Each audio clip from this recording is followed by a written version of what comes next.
So we've gotten to the point where we have made our assembly, and thanks to the constraints that we've posted, our crank operates the way we want it to look. However, you'll notice that it hits the solid on both these parts. Now, if you were to try and print this, it would lock up because it's a physical object. So what we need to do is limit our degrees of freedom. To do this, we are going to,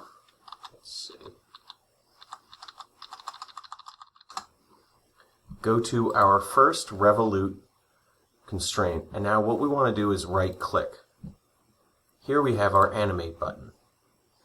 Now, with our animation, we can start at a certain degree. So I'm going to start, let's try, let me just see, 90. Okay, so 90 is too high. Current value.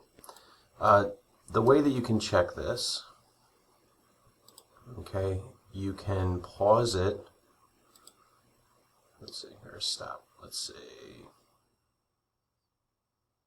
Nope. Get rid of that. 90. Start at 0. So right there. Let's stop that.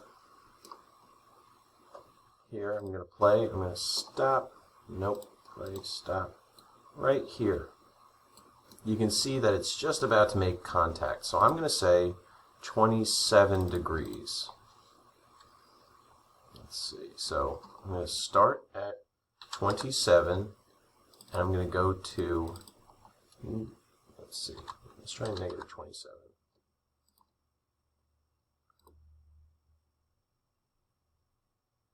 All right.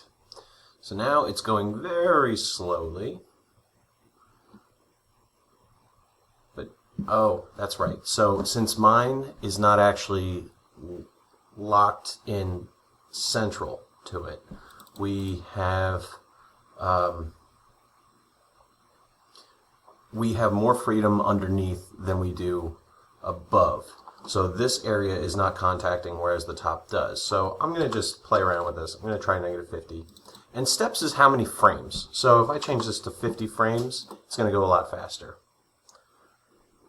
Now that I've done this, and it looks pretty good, I'm going to go reciprocating playback.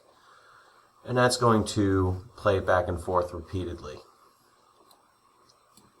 What I want you to do is take a snapshot for your LDL task sheet. You're going to take 2 snapshots, okay?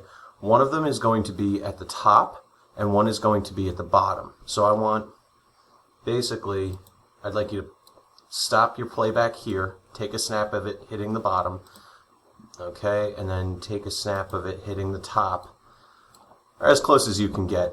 And also, one of these pictures needs to include the values that you have here. There are other types of limiting motion. However, we only used rotational pins, so we can't actually play around with the linear motion. I haven't set up this in a way that you get linear motion from the piston head.